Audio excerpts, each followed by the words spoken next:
It's time for AggroChat, the official podcast of the Tales of the Aggronaut blog and stalwart gaming community, where we talk about stuff and things, and the stuff about the things, and sometimes gaming. I'm Belgast, and let's start the show. Hey folks, it's that time again. Time for another episode of AggroChat. This is episode 370. Tonight I'm joined by Emo. Hello. Ashgar. Era 2002. Grace. Welcome to QueueWalkers. Kodra. Hi. Tam. Hello. And Thalen. May the Q gods favor you. Q Savage. I went with a classic today. The delay that will get edited out. So no one will understand why I'm laughing. That's why it's a classic. So Endwalker came out on Friday. It did. Did it really? Sort of. It for some people. on Friday. I hear And that. it's technically not released, right? That's how this Yeah, works, it's right? pre-release, but you know. I hear that people are able to play it, but the evidence of my eyes and ears it says otherwise. It's honestly, Yeah. it's like incredibly smooth and works really well, and I haven't had any problems once I've gotten past the login queue. Yeah, I mean, Yeah, that's true. if you constrain the number of people in your game to a much smaller number, then it runs fine. Tam, this is why direct realism has been disproven as a philosophical framework. So we were talking about this a little bit before the show. Problem with Final Fantasy XIV is most of the players don't use Steam, which gives us not a great reference for trying to figure out how many people are actually playing the game, other than the vague numbers that they talk about in live letters. However, knowing that a very small contingency of players is playing on Steam, I mean, in theory, we might be able to extrapolate similar numbers, and folks have. And there's been a roughly 400% increase since this same time during the launch of Shadowbringers. So I'm going to push back on this concept a little bit because you couldn't get Final Fantasy on Steam for a pretty long time, right? Yeah. So there's a whole, just because we have this massive explosion of Steam players doesn't mean that necessarily translates into an equal, it could still be a massive increase in the number of players, but I think 400% is probably a little bit much, because I bet the initial number of people playing on Steam was pretty underweight, but as the game goes on, more and more people are going to buy it on Steam. Yeah. I mean, unless they listen to the community at all, because the community will say, "Don't ever buy it on Steam." Yeah, in case you were wondering, For some buy it reason, on you're listening Steam. to this podcast and you haven't bought the game, do not buy it on Steam. Yep, because But do buy it. Yeah, because you still have to go through all of the bog station stuff and setting up an account, and on top of that, you have to play it through Steam. You're only adding an additional layer of complication that you do not need. Right. Yeah, it's like some games work great with Steam integrations, like Path of Exile. This isn't one of them. This is not the case with Fallout, or not Fallout. Final Fantasy. Yeah. So queues have been fierce. Queues have been insane. I couldn't even tell you what the queues are like. I can't even get in a queue. That's the first thing. If you can successfully get into the queue, by around 3 p.m. today, when I started trying to log back in, it put me in at about 7,500 in the queue. God. That's what I'm seeing roughly right now. That is It is a fairly slow-moving queue, and every time the queue refreshes, there's a chance that you'll get a lobby error and get kicked out of the queue, which puts you on a little window that just gives you an error message, and when you close that error message, it kills the entire Final Fantasy XIV, and you have to log in from scratch. If you can get logged in fast enough, you will preserve your place in the queue. Unless you are at the very front. Oh, yeah. Yeah, and unless you get multiple server errors trying to get back into the queue, and it takes too long. So It happened to me twice. So I would be more okay with the whole long queues thing, if not for this random chance of just getting completely kicked to the back of the line. Yeah. I'm fine with start logging in and getting in the queue and then being Going to do something else. Yeah. But you can't. You have to babysit the queue. Nope. Yeah. Yep. Like I That's remember. like why this game is allegedly launched, but I'm going to start playing it when they fix that issue. Yeah, because like I remember Shadowbringers. Yeah, I waited. I like got in queue and left my apartment and got a coffee, or just did something else for a while. And like I'm not sure I ever saw a queue in Shadowbringers larger than like 1,000 people. No. Well, yeah, but that's the thing is that 1,000 people, 1,000 person queue in Shadowbringers was like 30 minutes to an hour. Yeah. Yes. Like, And that's I would go roughly the rate things are going by here. Yeah. Yeah, like Yeah, I mean, like, it was a long wait, and it was enough time for me to go like get breakfast, come back, and be like, all right, just about enough time. Yeah. So about 9 o'clock this morning, Central Standard Time, I ended up trying to log back in. I was in early, and if you're in early enough, like there's no queue at all. But by 11 o'clock, it was already a 1,500 person queue, which was like a 40-minute wait. And it just went worse from there. Yeah, this morning it was about 10:30 Central. The queue was about 500, so which is fairly reasonable. And also it seemed like I didn't have any issue with lobby errors at that point. I'm pretty sure that those are cropping up in part because the queue is so freaking huge and so many people are trying to get in it. So you also don't get as many of those in the early morning. It seems like. I mean, Friday morning, I logged in at like 8 a.m. and the queue was 30 people. That didn't last. I mean, even this morning, before work on Friday morning, saw a queue of about 100 people. I was going to say, even at about 7 a.m. East Coast time this morning, there was still a queue. It was only about 50 people, but still, that was wild. Yeah, if you don't already have a character created on some server somewhere, now's probably not a great time to pick up the game and try to make one, because there's a good chance you just won't be able to make a character anywhere.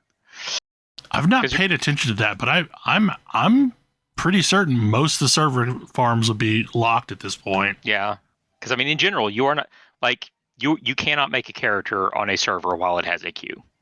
So, the thing is like as bad as it is for quote unquote North American servers, I have heard it is infinitely worse for the European servers. Oh my gosh, I can only imagine. Why is that? First of all, there's fewer of them, and second, they didn't get the upgrades that the North American ones did when capacity was added. Yeah, This past summer. Yeah, they're starting in a worse situation than the North American ones are right now. I mean, that said, a lot of the most crowded servers in the game are North American servers. Yeah, I'm sure having multiple streamers on our server, isn't helping anything. Although, are those people still playing? I don't know. I don't pay attention to them. The one in question, we're not Balmung, so the one in question, I guess, posted a stream the other day of just fighting the login queue, and that was it. But yeah, if you can get in, like the game's working real well. They've made a lot of like improvements. Like I've only really played Bard and Paladin any so far, but both of them like didn't change a lot, but have minor improvements. One thing I noticed on both of them is there are abilities whose timers have been lengthened. In particular, the Paladin ability it's the one that you hit and then your spells are free for a while.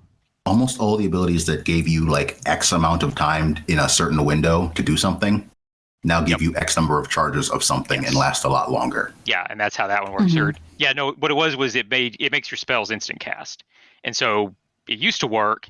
The spell in question that you used cost 2,000 mana each time, and you were able to cast exactly 5 within the time window. You had no wiggle room to not get one of those casts off.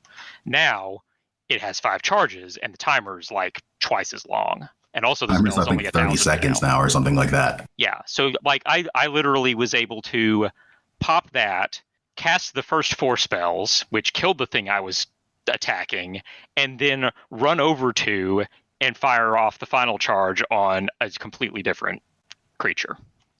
The Bard DOTs, their timer is up to 45 seconds now, which is so much nicer. Not having to cast the bite, every fourth cast or whatever.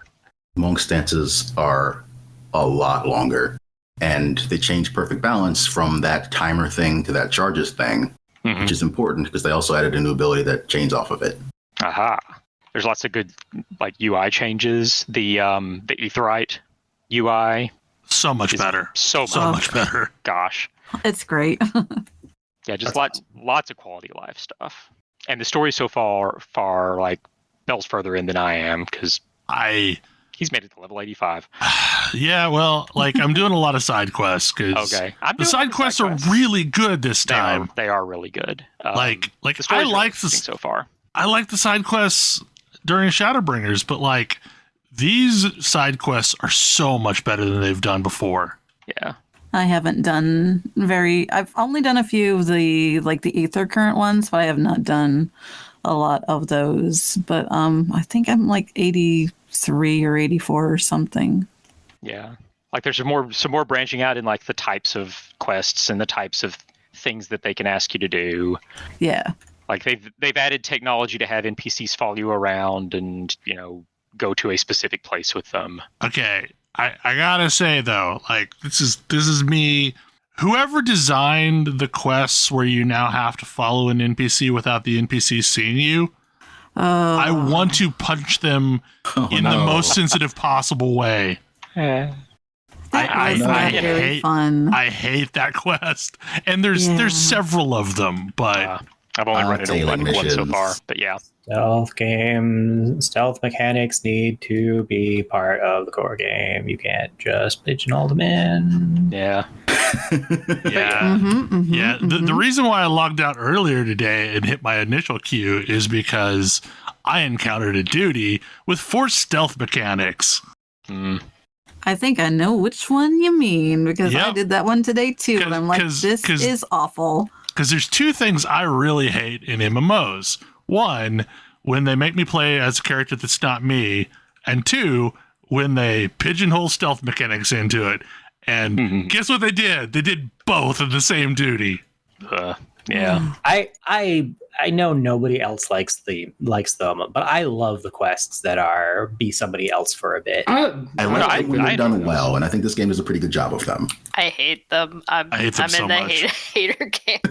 I think they're neat. I like them. I kind of get bored of playing just my character all the time, and so it's really nice to just do something different for a bit. I mean, part of it depends on who I'm being, but yeah. I'm definitely looking forward to our eventual spoilers show once we've all, completed the story because I have just as we are talking right now, just finished the first dungeon and already there have been two fairly important seeming revelations in the story up to the point that I'm at. And I'm sure there's going to be more tying into all of that. My sweet summer child. You know nothing. Well, most of us can get in, so I know. There's it's a thing. It's a Final Fantasy expansion.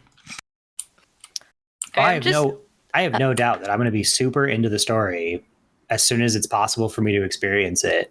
But I've been enjoying what I've seen of the story so far, but I'm level 81 and listening to other people talk about all the things that have changed for combat for the different jobs, I don't know, because I've only been doing the main story quests and a couple of the Aetherite quests, and I think I've been in combat 5 times.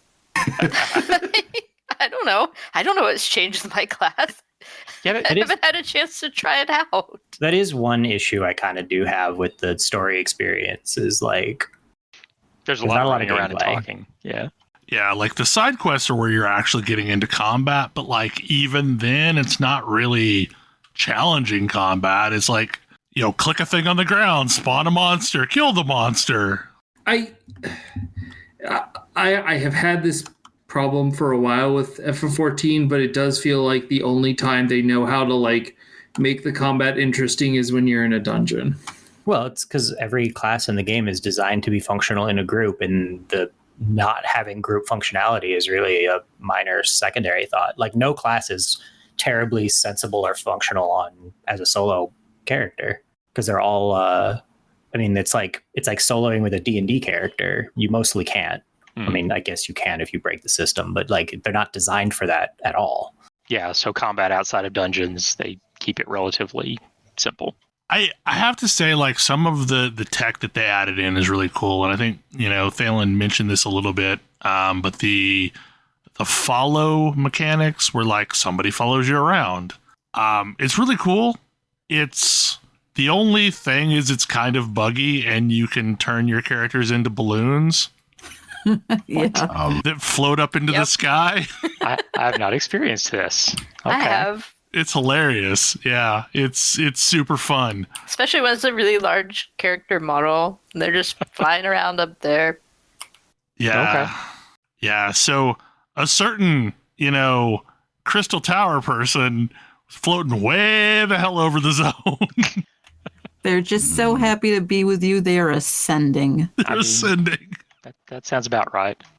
But, like, it's cool, that you can stop every so often and have little mini conversations with them. And, there's still a lot of meet me at point quests. So I kind of expected them to have done more of the, we're going to follow you because we're all going to the same place. So it seems like they're kind of using the tech sparingly. There's a lot of characters that I'm just in love with that are brand new characters. Mm-hmm. I do like that they're adding new tech. I think that's good. Yeah, because I think that they've been a little bit light on that in the past. They've overhauled a lot of just UI elements, which is kind of nice. Like, I'd like to see them do more of that. Yeah. There's definitely more UIs that could use improvement. The Aetheryte system is definitely a good place to start. You can also now set a gil value above which the free Aetheryte tickets will get used, so that it won't ask you if you want to use a free Aetheryte ticket for this trip that would cost you 60 gil. I did not know that. Yeah. That's good to know. I may actually invest in some of those again. Yeah, because I carry around a huge stack of those because I, didn't have much else to spend the points on. Great Company seals? Great Company seals, right? Those and Centurio seals both. You may be interested to know that for 20,000 Grand Company seals, you can buy a box that contains either a Heavensward /ARR pet /mount or a Stormblood pet /mount. Ooh, I'm going to be buying a lot of those. Yeah. Mostly it's pets, but that got me some pets that I didn't have, so... That's fine. Yeah, I've not done my Great Vault cleaning, and I expect to buy lots of gotcha boxes with those. That is the first thing I did, including all of my belts, so that's why I got some of those. Those poor vendors are probably real tired of getting belts. I mean, they have to be less tired of getting belts than they are tired of getting various Rebel Keepers and so on and so forth from me. Look, I like that dungeon a lot. I seem to get it a lot. Not this week, obviously, but back when I was actually leveling, I got that one all the frickin' time. That's some really cool looking gear. And as such, I have run it a lot. I mean, I assume they're just giving all the belts to Nomura. He'll take all he can get. Here's another dress made out of belts. I have no idea if this is true or not. That Lulu and FF10 was the result of Nomura basically going, you guys think I had too many belts to things? Well, here you go. I believe it. I mean, it's a dress made of belts, so... Yes. I believe that Nomura would spike belt things. It's right up there with Pouch Man. It was a few years later where he started making fun of his own choices in The World Ends With You, so... Mm-hmm. I don't know. I hope things calm down a little bit so that people can actually play the game. I'm hoping as the most serious people get to 80, they will, not be logged in all the time, and queues will subside to a degree. I have a suspicion that queues are not going away entirely ever. I don't necessarily want them to go away entirely. I just want them to get low enough that I don't get kicked from them. Yeah. Yeah, and I think that's a whole other problem is the fact that like everybody is hitting the same login infrastructure. Because it seems like once you get onto, or at least, I don't know, like I guess you're saying you're getting kicked even after you're in a queue. Oh, Yep. yeah. Yep. Oh, Yep. absolutely. Mm-hmm.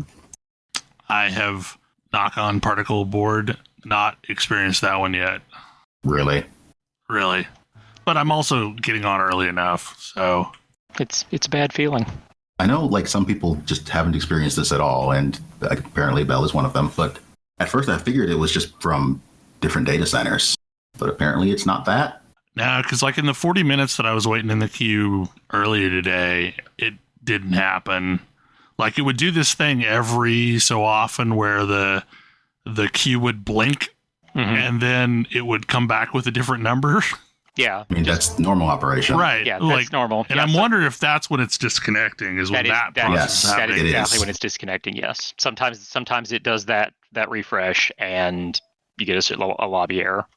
So I think it's just once the lobby has enough people on it, it starts to get a little flaky, and sometimes it doesn't respond fast enough, which again is something that could be remedied with more servers to spread the load out among. But good luck getting more servers. Yeah.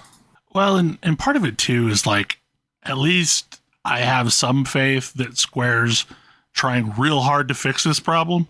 Oh yeah, they care about such things. So here's hoping it at least. I just don't know what they can do without more hardware.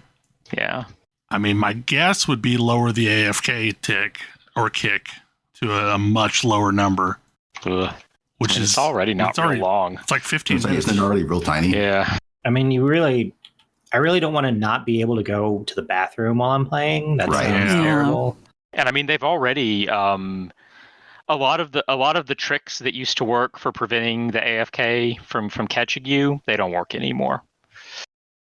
Like being in conversation with an NPC or in the middle of a cutscene or in a crafting UI, none of that'll stop you getting kicked.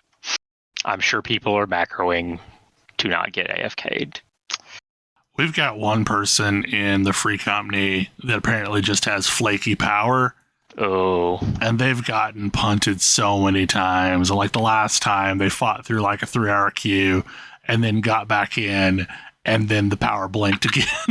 Yuck. Oh. And for me, it's just like I want to be able to do other things with part of my day. I have to admit though, like other than just staying logged in and playing, this has been one of the more chill leveling experiences for me because I was super late to the party of trusts and did not run trusts until probably the post content for Shadowbringers. Mm-hmm. And now that I know that trusts are a thing and they're reliable, like I'm not trying to worry about like staying caught up or staying a specific level to be able to run dungeons. Like, I'll run dungeons once I'm max. I love trusts. Yeah, They're trusts so are great. fun. They're wonderful. I've never actually done them. Are they're just doing dungeons It's with just, yeah, Doing dungeons with AIs. yeah, you it's You can great. just have a chill dungeon experience. If you need to get up and do something, you can get up and do something, Yeah, and they'll they'll just hang around wait and on for you. That's a fair point. Yeah, and Nobody's and, gonna call me a noob for not nuking as a healer. Yeah. Nobody's gonna give me crap about not wall-to-wall tanking. You can watch Alice and Ishtola fight for aggro and stand in the bad while you're trying to heal them. It's Yeah, like- great. The individual trust characters have like personality, but not so much personality that they're maddening to deal with. It's Right. yeah. They usually have some mostly flavor text. that. Mhm. Freaking Yeah. LSA. LSA really wants to be the one to use the limit break. all the time. Racing Alice for the limit break is hilarious. It's the She is most also fun the thing. only thing, player or otherwise, that has pulled aggro off of me as a tank. I believe that she tends to get a little intense. I mean, I love it. It's so It is her personality. Yeah, which results in it being hilarious when she falls down and Alpha Noah has to pick her up and is a little snarky about it. Yeah. No, it's I love that they have given them personalities, and it's gentle, but it's So there. Yeah, the AIs do the mechanics properly, which the AIs aren't brain dead, and B means that if you haven't done the dungeon before, you can watch them to see what you're supposed to be doing for mechanics. Yep. So, have you ever had Graha as your healer? I don't think I've ever actually brought him as a healer. If you are tanking, Do you like holy spam? yes, Graha will overheal you all the time, All right. which again fits his personality. Yeah, He does not want you to die. that seems reasonable. Yeah, I've only ever used him as a tank. I'm like 20% down, and he bennies me, and I'm like, "What are you?" Okay. It's Just humor him. It's hilarious. Do you notice me yet, Senpai? But yeah, no, especially for my first time through a dungeon, I do it with a trust. Yep. Same. Oh, okay. So do I have to level these characters up at Nope. all? Or okay. Nope. The answer used to be yes, but Okay. only after you beat the game. Now the answer is an unqualified no. Good. Yeah, Good. they decided I that was- wasn't fun. Well, because it wasn't that was fun. what I It was remembered miserable. was it wasn't fun. And the last time, so again, I don't play as much Final Fantasy as y'all, but what I remember was I didn't get to do the fun stuff. So there is the way trust worked in the previous expansion was that you could take them into any of the story dungeons and they would be the correct level for the dungeon, and you had a set party based on who was available to you at that point in the story. Mm-hmm. And then once you beat the game, they switched to all of those characters became level 71, and you could take whichever of them you wanted into dungeons, but you had to level them up again to get them to be the proper level for the dungeon. So they split things a bit so that the pre-finishing way is called scenario mode, and the post-finishing way is called avatar mode. And you now just have Okay. access to both.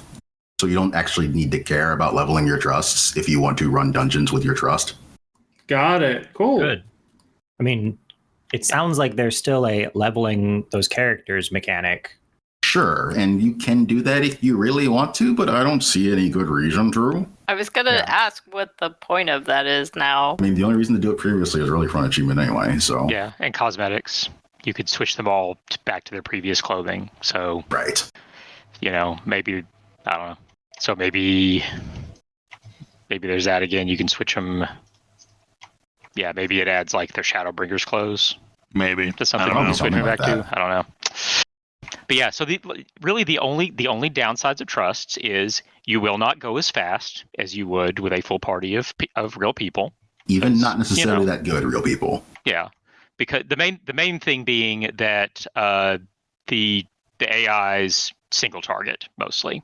Yeah. Not only do they single target, DPS in they apparently adjust their DPS based on yours, so it's going to take the same amount of time regardless. Oh, okay, that's good to know.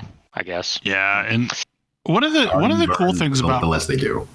One of the cool things about running trust, though, is like it is a somewhat gentle way of telling you the mechanics. Because, like, if That is- your that is my favorite entire part. if your entire party of trust members is on the other side of the room from you, chances are you're gonna hurt. Yep. Something's gonna You should probably happen. be over there too. Yeah. Well, and for mechanics where what you have to do isn't necessarily obvious, Mm-hmm. or how you have to prepare for it isn't necessarily obvious, seeing the trust members actually do the thing, you can be like, oh, that's how that's supposed to look. But you do still get XP for the dungeons as much as you normally would. All the For loot. for max level dungeons, you still get tomestones just like you normally would. Yep. You don't get like roulette tomestones because you're not doing a roulette, but you get as many tomestones as you would for just running the dungeon normally. Yep. You still get all the loot. You don't get the amount of loot that would drop in the dungeon with 4 people because you're not having to share it with 3 other people. Yep. But only barely. Like, the chests drop half as much, but there's only one person there, so Yeah. Yeah, it's and you still get the guaranteed drop if it's a leveling dungeon for your current class. yeah, it's like if you want to farm up a set, it is incredibly good. Like, trusts were a lot of how I leveled my classes in Shadowbringers. Yeah, same. Extremely same. I am not even sure where we're going in this expansion. The moon. I mean, yeah, like, I know that part, but like, I am already good. I'm already off the If they were able path to surprise you despite all of the foreshadowing stuff going on, then good. Yeah. Exactly. Yep, I'm already confused, but also on board, and like there's a whole table full of mystery boxes right now that I know they're going to open at some point. Like, But they're not going to open some of them in this expansion. No, like there'll be some things that continue carrying forward, but also they've already opened several that were sitting on the table from the last time. Yeah. I do hope Mount Ordeals is a thing in this expansion. Like, because we're going to the moon, Paladin is the expansion class. Mount Ordeals needs to be a thing. I mean, fight your own dark side. Class last expansion. So, like, we already knew what the first dungeon was. It was the thing that was released as part of the media tour. Yeah. And it is very good. Like, it is. Did they tell us who the boss of the dungeon was in that? No, but I assumed who it was because of who it is in Final Fantasy IV. Yeah, I mean, they definitely showed us something about those characters because I already knew that they were coming. But yeah, if you know from Tower of Zod is FF6, isn't it? No, it was 4. No, it is 4. Okay, but yeah, there's a lot of FF4 going on right now. Oh yeah. So but yeah, if you know FF4, you know who the boss is. Tower of Zot was the first fight in Final Fantasy anything that I could not brute force my way through. Yeah. And you got to realize, like, at that point, like, I had only played Final Fantasy 1, and this was quote-unquote Final Fantasy 2. And, like, whoa, like, I remember having to reload my save and go grind to be able to get through that fight. So that I could learn some things that I really needed to have learned for that encounter. So like Tower of Zot is very etched in my mind. One of my all-time favorite things about Final Fantasy, though, is the audio landscape of an expansion, because like every expansion has like these themes that are woven through the entire expansion, and you keep re-encountering them. Yes. Mm-hmm. That's very much the case with Endwalker. But yeah, so if you can actually manage to play it, it's very good so far. It's one heck of a ride. Okay, so what is this Celeste topic, Kodra? Well, I have been doing a lot of practice in Celeste trying to learn how to speedrun it, which is an interesting proposition because Celeste is very much a game designed with speedrunning in mind, in that there are a bunch of mechanics that were put in place by the designer that you will not uncover in your initial playthrough that help you go very fast and very far. And I have done a little bit of speedrunning. I have a speedrun on speedrun.com for the letter V 6 times, which is a game that is, I'm going to say, not really built with speedrunning in mind. Like, it's just much more of it's a platformer. People will speedrun it.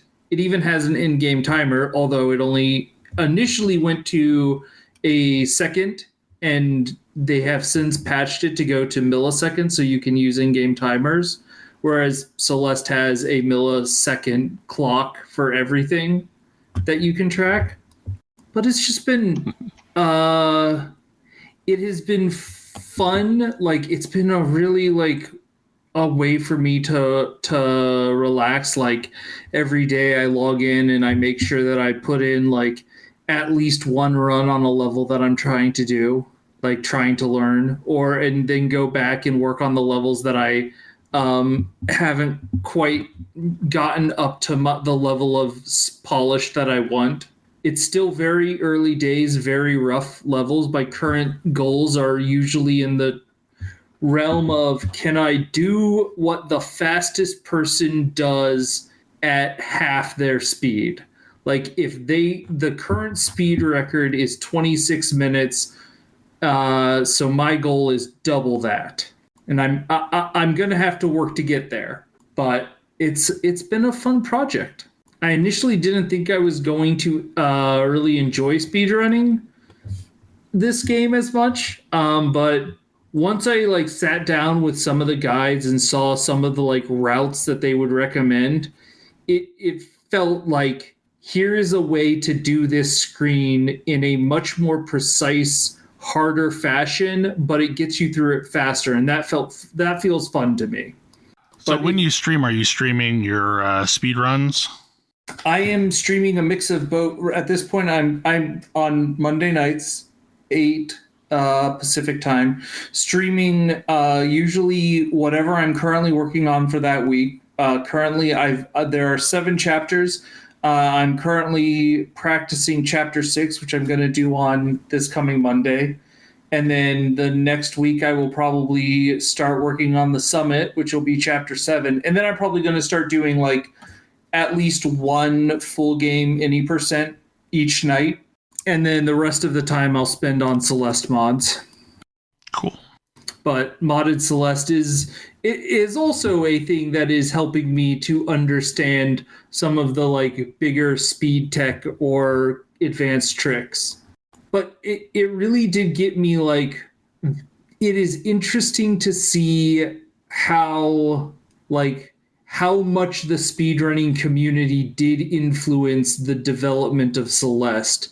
Because once you start peeling it back, it's a really this is a fun game to speedrun. This might be one of the most speedrunning first in the mind developed games there is, which is why even though it's relatively new, it's one of the most popular games to speedrun. Behind Mario 64. Yeah. And Minecraft. Although, and I would point out, I think those games are popular because a few more people have been exposed to Mario 64 or Minecraft than Celeste. It's true. Right. Minecraft speedruns are so freaking weird. Oh, they're super weird. There's so much random chance in that where there's so many people that I've watched some of it, and they'll start a Minecraft run and then immediately exit out, and then start another one and then immediately exit out until there's a right sequence of events that will allow them to move forward in that world. I mean, I also find things like that kind of fascinating, but in a different way. Yeah. Because you have to be able to recognize, is this world good enough for a speed run? Yeah. Rather quickly. Right. And okay, so I find that interesting, but I think that's interesting to watch, but would be miserable to do. It sounds miserable to do. I don't want to do that. And this is an interesting thing that happens with Celeste, and I think we talked about it. They discovered at one point Celeste is a game where the current world records are frequently beat on the current patch. And one of the things they do in patching is they don't want to fix bugs that were discovered in that help with speedruns, because then what happens is the speedrun stagnates on that patch level, and you can't actually do anything. And one of the things that the developers have done is there is a glitch where if you are crouching and then dash, and before after you've pressed the dash but before it started, you can switch the direction you're dashing. And if you crouch, press the dash, and then press another direction, it gives you a crouch dash. And this means that your character's hitbox is about half as big, and there are certain areas that they can sneak through. It's like fighting game inputs. Yeah. And this was extremely, extremely precise and required for the any percent speedrun. And so instead of being well, this is obviously a bug, we should fix it, they just put a crouch dash button in.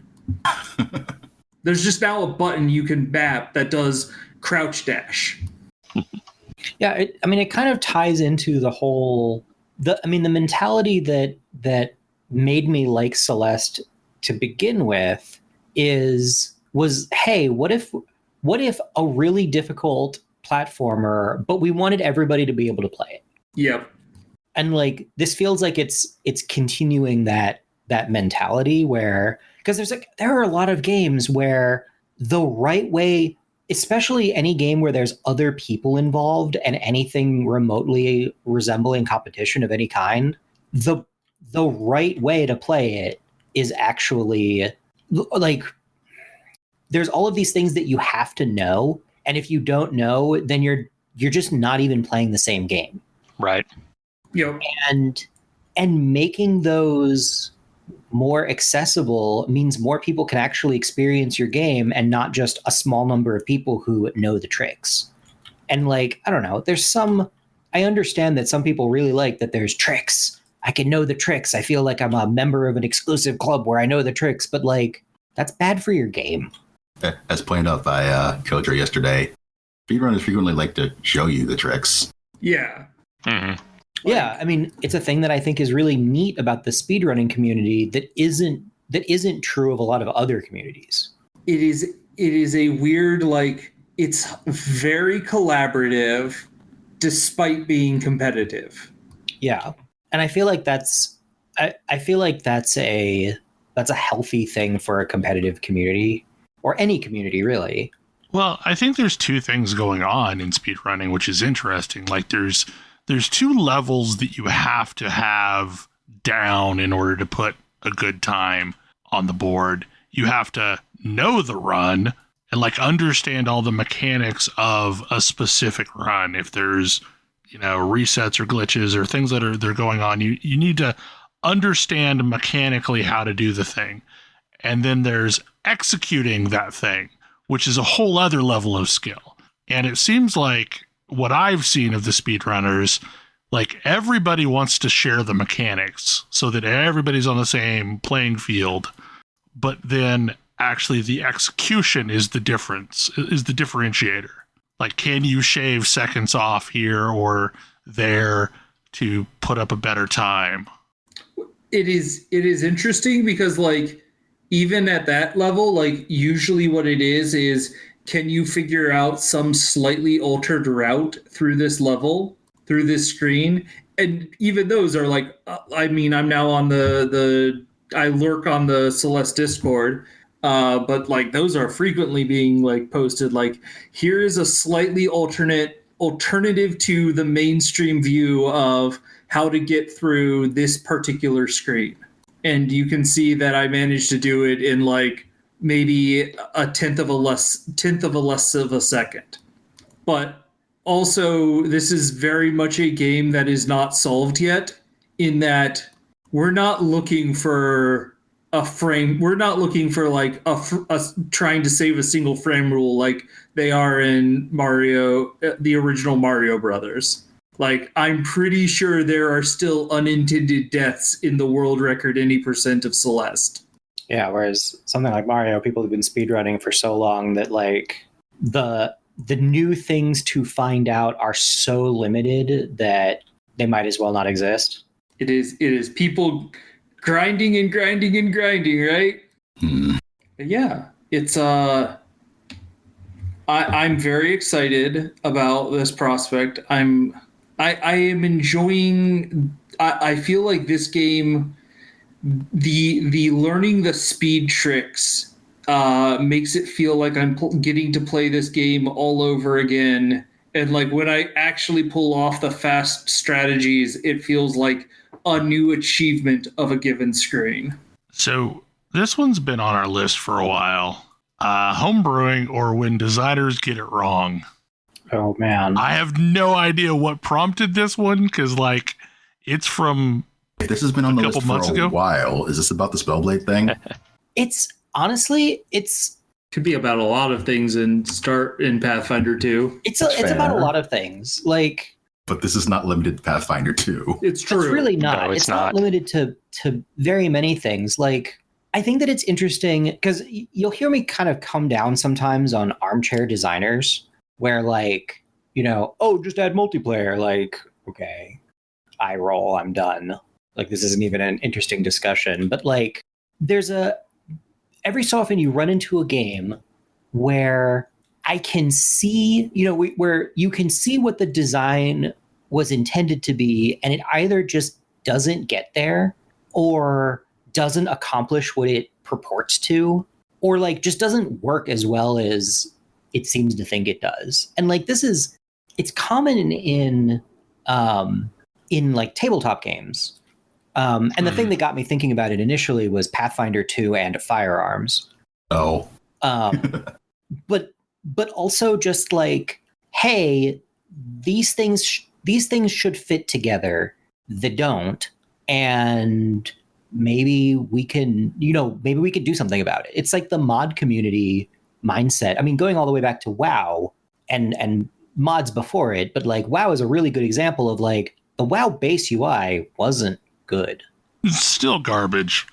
Like, it hasn't changed very much. Right. It hasn't. It wasn't good. It hasn't gotten much better because the mod communities come in and homebrewed their own UIs. And like, I play tabletop games pretty much on the regular, and there's a certain amount of like, hey, it's easier to stick with what the book says. But also it's really easy to adapt the book to something that works better for you. Whether that's a mod, whether that's, different rules for the game you're running. And I don't know, I spend a decent amount of time homebrewing. And I know that especially in, tabletop circles, like homebrewing gets a really bad rap. It's like, all right, you're going to There are reasons for this. Overpowered. Pretty good reasons for this. Yeah, I mean, there's plenty of homebrewed stuff that's just like, yeah, this is not remotely balanced in the slightest. But I mean, 90% of everything is garbage. Yeah. And part of my thought was like, there's an interesting thing in my mind where like the fact that people can even do that, sure, you can make, you've got a thing that you're just really into and like, yep, it's stupidly overpowered, but you can still do it. Or like, it's just busted, but you can do it. Yeah, we used to do this all the friggin' time with Magic the Gathering, where we'd just make up sets back in like high school and, rubber cement printouts to lands and, play with our fake sets. Yeah. Or like, come up the like one Magic format I actually like is based on people homebrewing Magic and saying, hey, the thing that Magic doesn't do well, like the Magic isn't, there's this way that you could play Magic that's really interesting, but the game doesn't support it because everything needs to be done in 3 or 4 turns. Right. And like had that really been a thing that was widely known at that point, we would have probably played a lot of Highlander. Yeah. But instead, we made a bunch of tweaks to the rules to support like 6 people at the table at once. So like, deck size went up significantly, so you're not immediately out of cards, and various engagement rules were put into place that we stole from Jihad. But like, it was all fun at that point. Nobody was trying to play it like super seriously either. I mean, house rules work really well up until the point that you're playing with someone that wasn't there at the inception of the house rules. Yeah. And it's interesting to figure out like, how do you, like almost anytime I'm writing house rules for something, I'm also including a pretty lengthy, like, this is how I think this thing is supposed to work. What? This is how I think this thing is supposed to work. Well, it's either this is how I think it's supposed to work, or like, hey, I am making changes. Here's the reason I'm making changes. Yeah. I think that's the big thing is you need to have a reason in mind for the changes you are making. Yeah. And make sure that what you're doing actually fulfills that reason.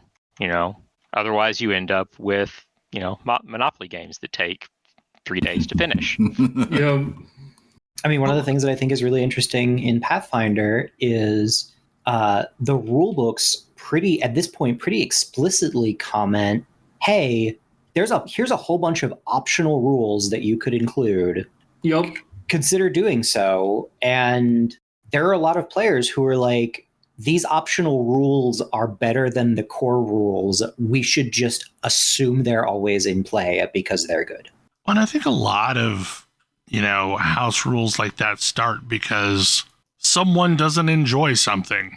Mm-hmm. And like, here's a way to ride around the mechanics we didn't enjoy.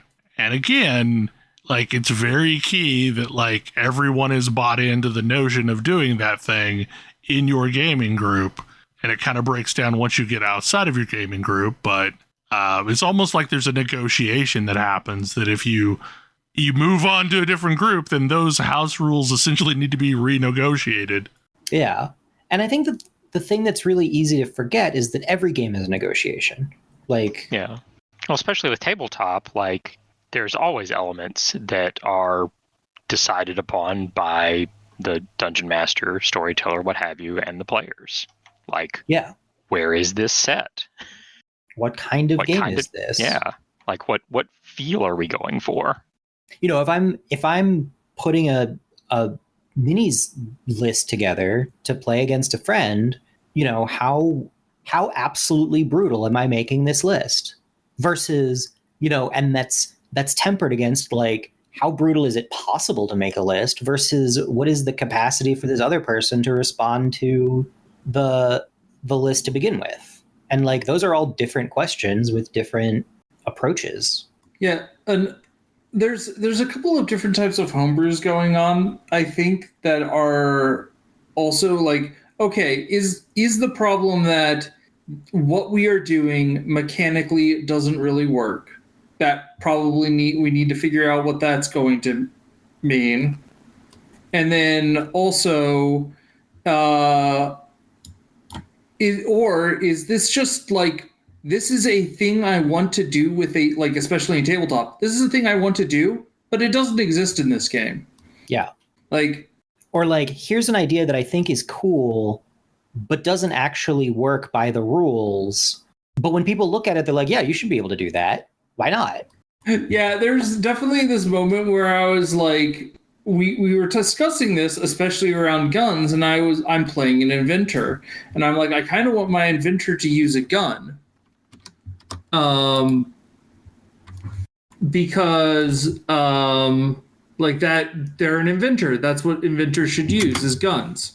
And then it was like, but guns are terrible. Can I just use a bow and say I'm using a gun instead? Mechanically, I'm allowed to use a bow. My character has the proficiency to use a bow. Can I just use all of my character's things in having a bow, but we just say it's a gun instead because that fits better with the theme? Because boy, it was not really feasible to make a gun work on that poor character. Mm-hmm. And for no reason. We could sit down and do the math and be like, actually, it doesn't. There's no reason you couldn't do that. Yeah, and so why not just, especially if it's not something where the other player is going to outshine like the rest of the table. That's not as much of a deal. Really. Yeah, it's like whatever. Well, and honestly, this is one of those things where I've spent a lot of time I think about class design and class balance, and real talk, no game has enough class designers to cover every eventuality of everything. Yeah. Stuff is gonna get missed. It's like, oh, we just don't have a champion for this particular class. Not because we hate this, we hate rogues or whatever, but because we just literally, there's 5 people and there's 9 classes. Yep. And you're just not going to have that same level of attention on everything. And especially when you start getting into things where players can customize, you are not going to have there is nobody, I've ranted about Pathfinder with the, I really want to play a sneaky magic using character. There's not not terribly complicated, and they've kind of added one, but it's very clear that it's an afterthought. And it's not like, is it good? No, it's not even close to good. But I also don't think that there's anybody, it's clear that there's nobody on that team who's like championing that concept, or like, even has an idea of what that should look like.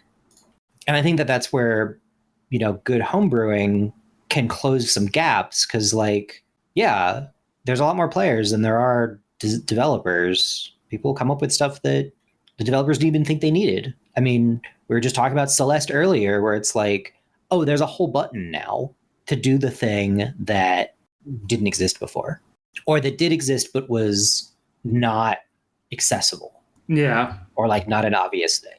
But yeah, it's interesting to look at like what does make a good homebrew, and how do you know if you've gone too far? Because you definitely have the stuff that's like, homebrew has a bad reputation because people wrote this thing that will be overpowered and I want to play it. Yeah. Well, I mean, I would almost say that the test is everyone still having fun? Mm-hmm. Because it sort of doesn't matter if the thing, that's true. The super secret of game design is that balance doesn't actually matter. The only time balance matters is if it is impacting the experience of anybody playing.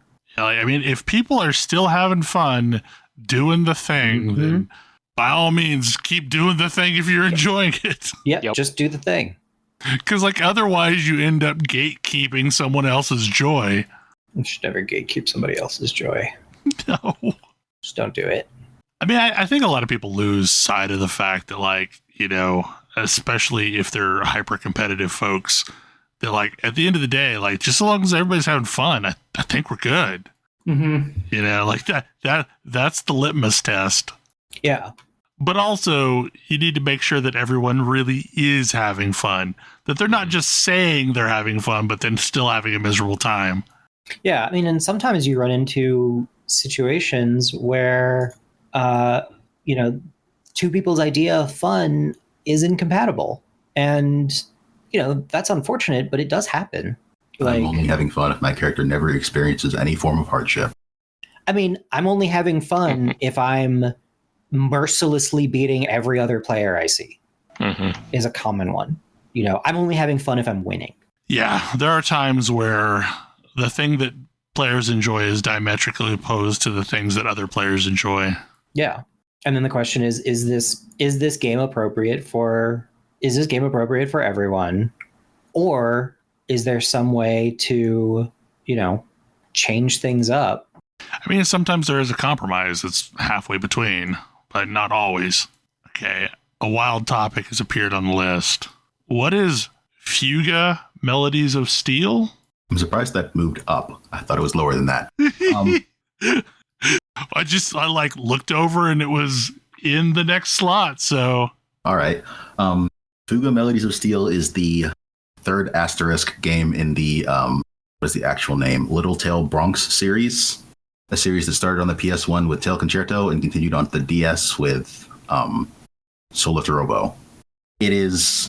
Both of those games are action games with a little bit of RPG and or platforming elements. This one is a simulation game. You are simulating a bunch of little kids in an overpowered tank going to war. This is the thing. A lot of the other games sort of get serious after a certain point, and this one just starts with surprise horrors of war. Well, that's a mood. Despite that, I've been finding it very interesting, and I know it's going to try to punch me in the heartstrings at some point again, because we already had some of this. But the tone is getting gradually more hopeful, maybe. But yeah, this definitely starts as like a 12 or 13 sads out of 10 game. Oof. But the series in general is kind of interesting because it is apparently someone at CyberConnect is a furry. This is really obvious because they made this game and sort of continued this series despite them not doing great. Hey, I'll take it. Like the last one was Soulish Robo was how many years ago? I'm be mad when I look this up. The game came out in 2010, so 11 years ago. Oh yeah, it looks like they've been. Oh, these are the same guys that did .hack. Okay. CyberConnect has done a lot of things. Though most recently, the Ultimate Ninja Storm games are kind of their claim to fame. Yeah, I see lots of Naruto. Because for a long time, those were the most anime-looking video games that existed. I mean, I see they're doing Naruto games and JoJo games, so yeah. Yep, I'm sure both of those do well. And they also made the recent Dragon Ball Z RPG. Yeah, so those pay the bills so that they can, do their art project. That does appear to be what's going on here. This is their art project. I'm totally here for game studios that like are more transparent about like, yep, this is funding this other thing. Mm-hmm.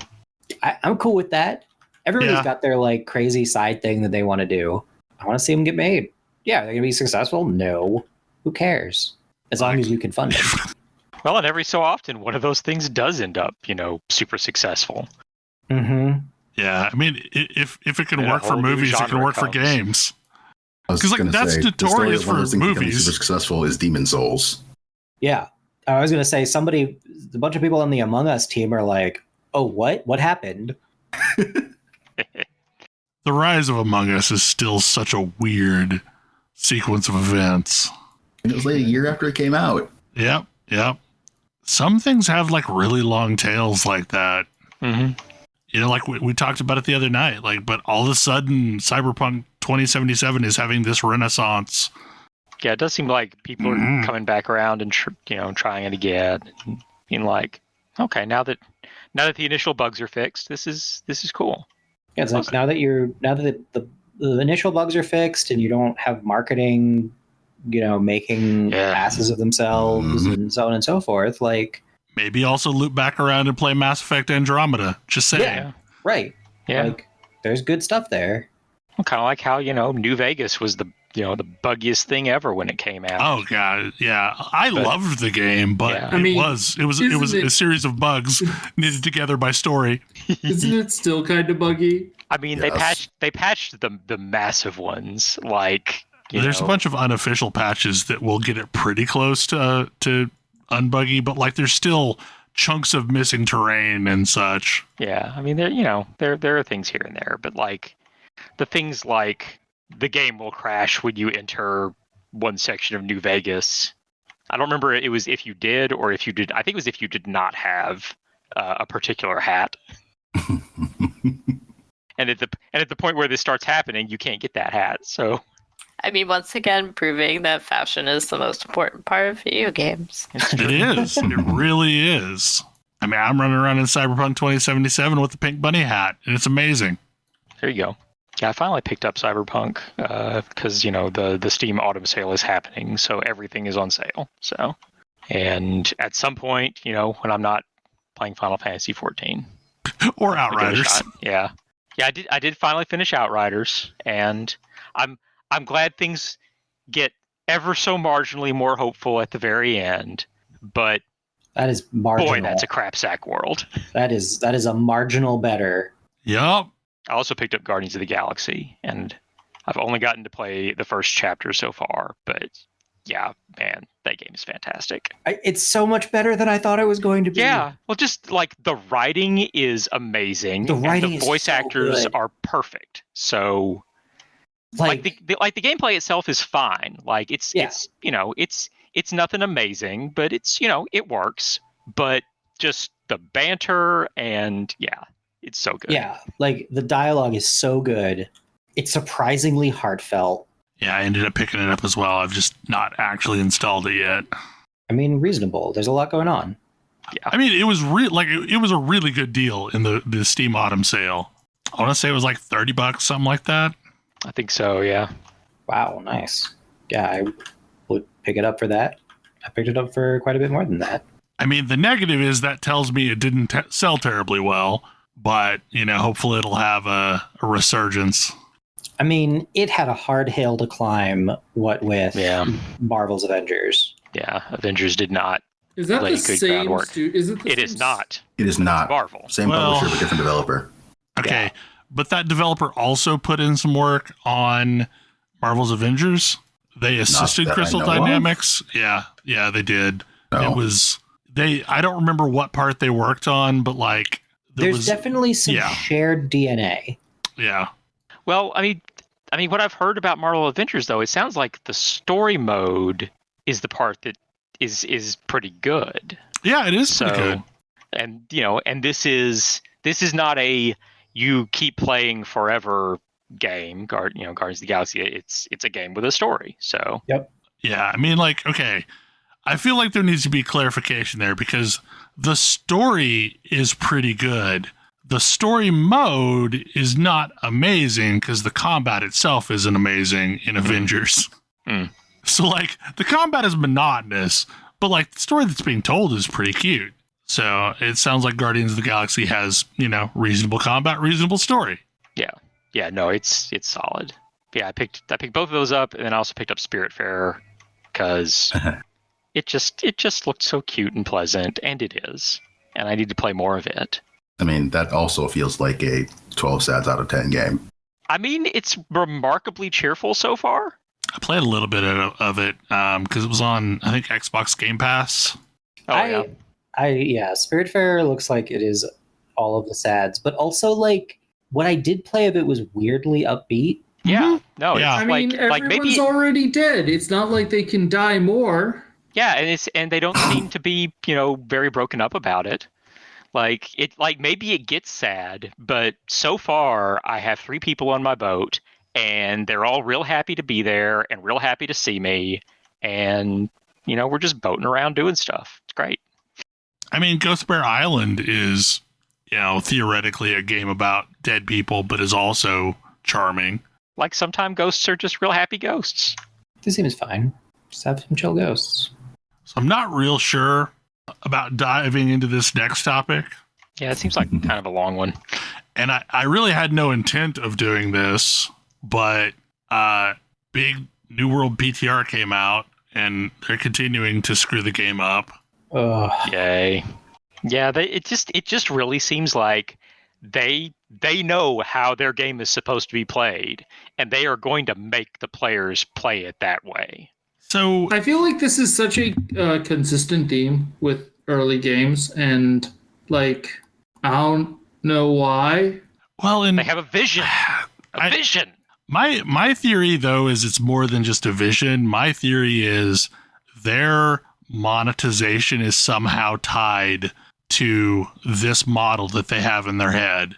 And at some point, they will probably buy or sell, what is now expertise system catch-up mechanics, or sell dungeon keys, or...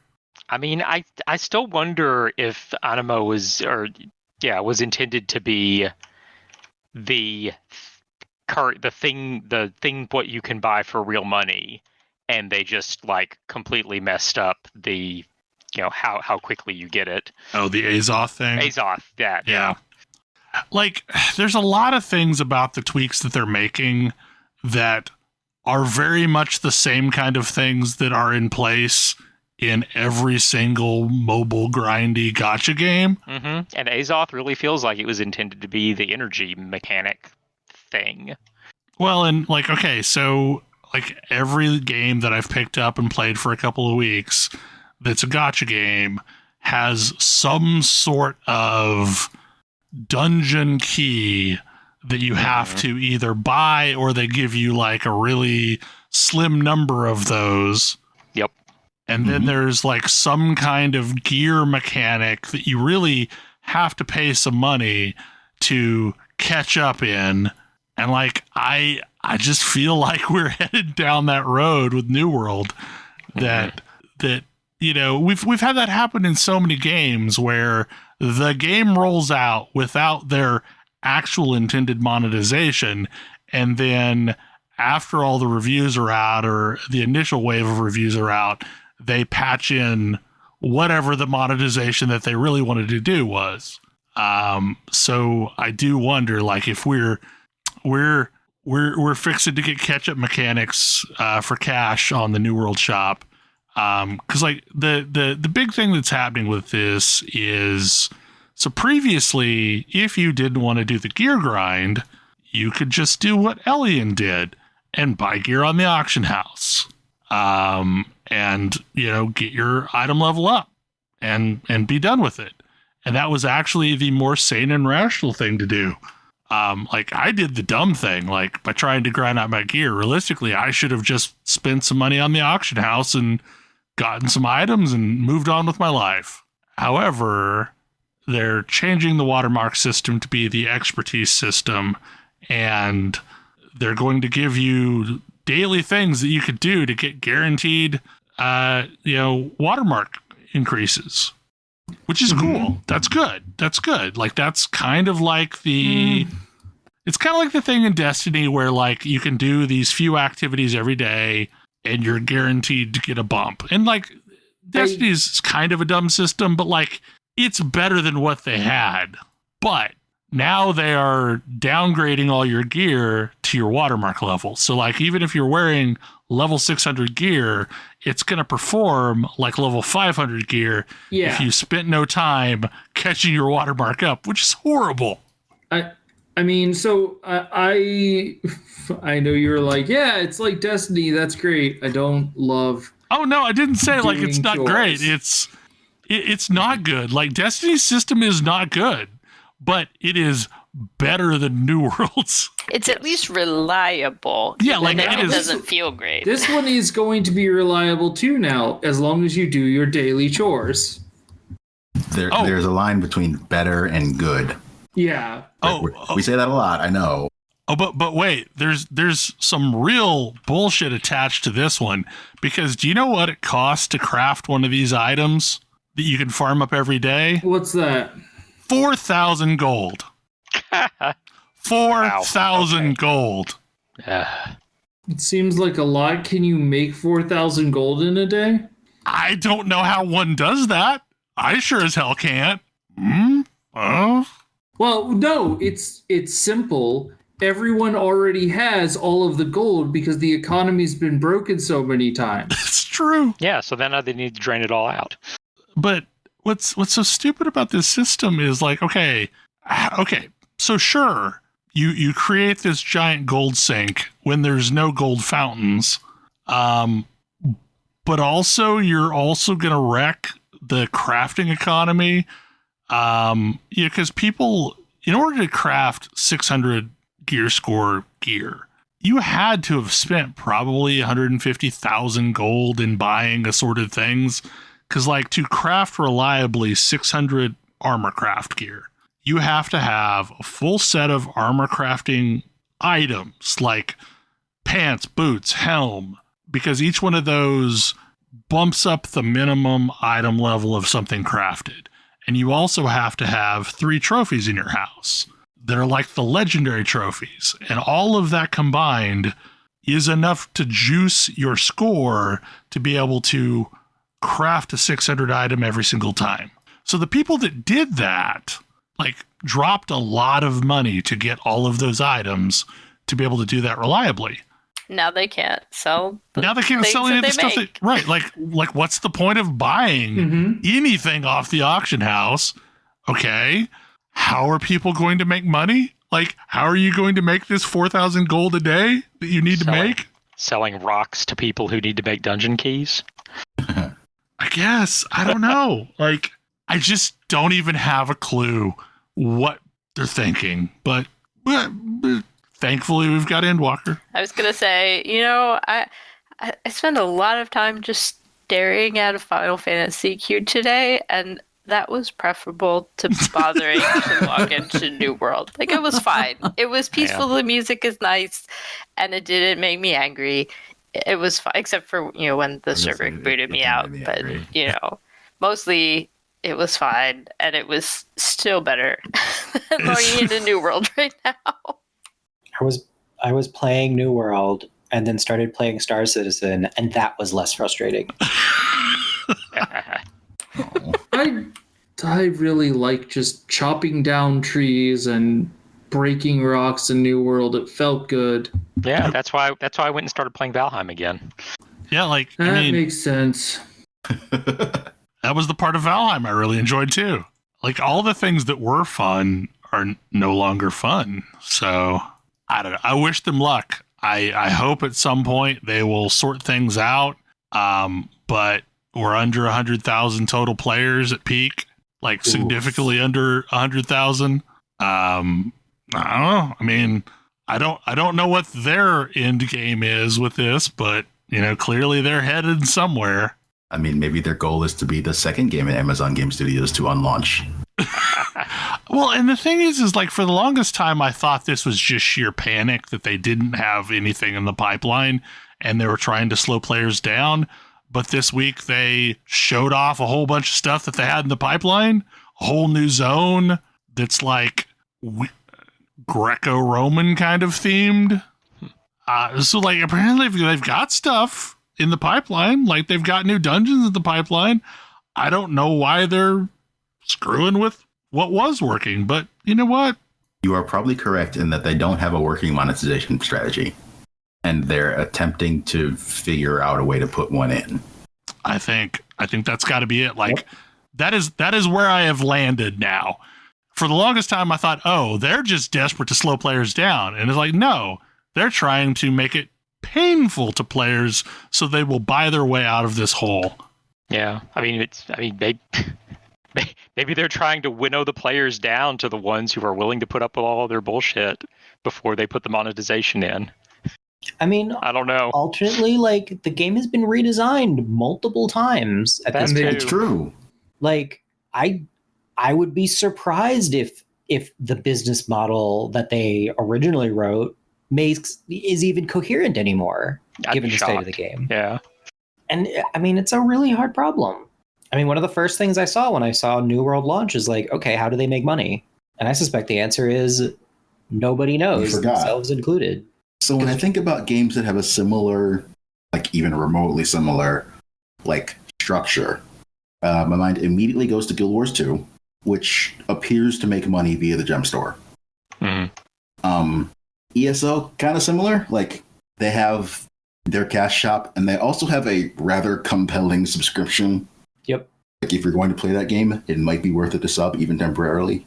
So like those are the games I think of that have similar models, and they're not painful to play like this is. No. Yeah. And it has gotten more painful. That's the part that's inexcusable is like, I get that it was probably grindy and like the spreadsheets didn't work out as intended, but like you have made your game feel worse since launching. Like several times, not just one bad round of patches, like time and time again, you have watered down the momentum of players. So like there has to be a reason, and monetization is the only one I can think is gonna be the case at this point, since they just showed off. If you don't have any players. Well, yeah, like I mean, they're bleeding players. Like you would think that they would be doing things trying to make players happy, but no. I'm curious to watch this go because like this is not the play that I would have made. Yeah, I don't know anything about running an MMO, so I can't really say. Well, and like the only other time that I have seen such belligerent leading people to a specific path was back in the EverQuest The Vision era, where like players be damned, they were going to follow the vision. I mean, World of Warcraft. World of Warcraft was like, oh, you're going to raid. Yeah, that's true. Like, do you care about raiding? No, you're going to raid. Doesn't matter. Mm-hmm. World of Warcraft didn't have nearly as much competition and also had a more compelling non-raid game than anything else at the time. It's true. Well, and I mean, similarly, New World right now is trying to steer players super hard towards dungeons. Whoa, are they? Yeah, like that's... Why? Like, then maybe you should make them accessible. Like that's the way you get guaranteed watermark movement. Every boss in a dungeon guarantees watermark movement. Then maybe you should make your tuning keys not terrible. I think they're going to turn around and sell us universal tuning keys on the store. Mm-hmm. That it's just a thing that you buy on the cash shop to get instant keys to whatever you want. Oh no, what is you doing? I mean, I think that's where they're headed, because like they've made tuning keys painful to craft. but they're also watering down every other way of getting Watermark. Because like they're loosening. They came out and said, well, we maybe overtuned things a bit much, but also every World Elite is going to drop Watermark items half as often. Chests are going to drop like a quarter of often Watermark items. So like they're downgrading the ability to get movement off of these things, but also the dungeons are now guaranteed. So like to me, that's them desperately trying to steer players towards dungeons. But also, keys are horrible, so I think at some point they're going to sell them. That's where we're going. Well, and then, on top of them being incredibly difficult to make, there's no guarantee that you successfully complete the dungeon, and then maybe you've wasted that key. Right. I mean, if you get disconnected in the middle of forming the group, like there's a bug that eats the key and you can't rejoin the thing. Yeah, like, maybe they should take a hint from, I don't know, maybe like Genshin Impact. You don't spend the resource until you've completed the thing, and then you spend the resource to get your rewards. I honestly Not a new like concept. All the things Genshin did to me. That is the best thing that they did. You pay your resource for the loot. If you decide to take loot, awesome. You spend your resource. That makes a lot of sense. But then again, they'd have to do something other than a key mechanism. Yeah. You'd have to like spend A's change off. The metaphor slightly. Like, although that said, isn't that how mythic keys work in WoW? Aren't they not actually consumed until you finish? Yeah, that is how it works. You can keep running a key until you've successfully finished the dungeon. Yeah. No, the key is consumed, but you get back a key. You either, I don't know. God, it's been so long. I want to say the key downgrades if you didn't successfully finish it. Yeah, I mean, it doesn't seem like it would be terribly difficult to have the key gets consumed when, the boss is defeated. Although, I don't know, then you can generate gameplay of people not killing the last boss so they can continue to raise their watermark and not consume their key. Yeah, that's exactly what would happen. Do that, or get in using someone's key and then have them like disconnect before the boss is defeated, or I don't know. Yeah, just get rid of keys entirely, make it a thing that you have to have, and you consume one to get your loot. Yeah, and it's individual, and then that does away with the whole one person has to spend all of these resources to let a group in, and the others, have no buy-in unless they're making them pay gold. Right. Anyway, I don't know. This was supposed to be like a really short topic, and now we've probably gone significantly late. You realize this happens every single time you mention this game, right? I know. I try really hard just to have like a few minutes, but it... Look, he rants because he cares. I do rant because I care. And like realistically, like I had gotten it most out of my system before Shadowbringers, and then this patch came out. Not Shadowbringers, Endwalker. And then this patch came out. I'm like, oh God, what are you even doing? It wouldn't be worth commenting if they didn't keep screwing up. Exactly. Like, I would love for this to be a boring game that just keeps slowly improving. Yeah, and also if there wasn't like the core of something that could be good there. Yeah. Like there's a lot of fun stuff in this game. Chopping trees is real fun. Yeah. The actual gameplay of fighting things is pretty fun. Yeah. Like honestly, I think probably if I could take the gathering and combat of New World, but marry it up with the rest of Elder Scrolls Online, that might be my ultimate game right there. I actually really like the combat of Elder Scrolls Online. So do I.